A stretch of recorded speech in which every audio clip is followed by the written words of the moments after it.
Muri Zimbabwe pane chitiko chinoitika munyika iri patoona kuti aiwa kupera kwakaita the 44th SADC Summit, the ruling party ZANU-PF yave yakadhimita yakabvuma chokwadi ikataura masvike kuti vakomana mapolitical activists takanga takavasunga takanga takavabata vari innocent tichida kuti vasakonzeresa crackdown during the SADC Summit pamberi pema-regional leaders. Sanambira mashoko anobuda chinyongo panapa nondibva wasubscribe like kuti on the bell icon. Aiwa, nyika yese yakabatikana, nyika yese haisi kufara nokuda kwechitiko ichi. Noda kuti on top of that mukomana anonzi Christopher Mutangwa ndiye anoannounce nhau idzi. Swamoza kuti nyika yose yagara yafara Christopher Mutangwa nokuda kwematorero ake kana kuti hunhu hwake. Vanouya panapa pahendo tichiona mune Andamonywa Muchinzi.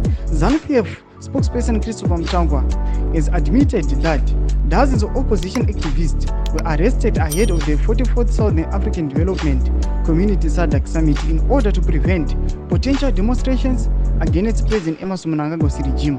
Kana tuna vakomana vari kutoadmita vari kutobvuma kuti akanga takavabata kuti aiwa vasanoti expose vasademonstrata kuti aiwa vasanoadressa ma-issues akaita sema 2023 flood elections, vasanoadressa nhau dzeukepchiwa nhau dzema-human rights. Tichiona vakomana ava vachibatiwa vachiswa in custody kuabductiwa kunyangariswa kuri kuitwa vanhu veopposition. Tichiona kumisuzwa kuri kuitwa mafunds, tichiona ma-state resources ari kungobuditsiwa zvisiri pamutemo. Ndo zvavaitya kuti aiwa ma-citizens ma-voices akazorise up vakaausta mutungamiri wenyika mazonda Mnangagwa. Mashoko anobuda achitogona Christopher Mutangwa atinoona nyika yose haina kuzvifarira. Nyika yose yes vaizviziva kuti ndizvo zvavari kuita, but the fact yekuti avanyari vanonge vachitongotaura vanotongofumura zvichazvikugwadzisa kuti hapana zvamunotiita nokuti tisu we are the ones in power.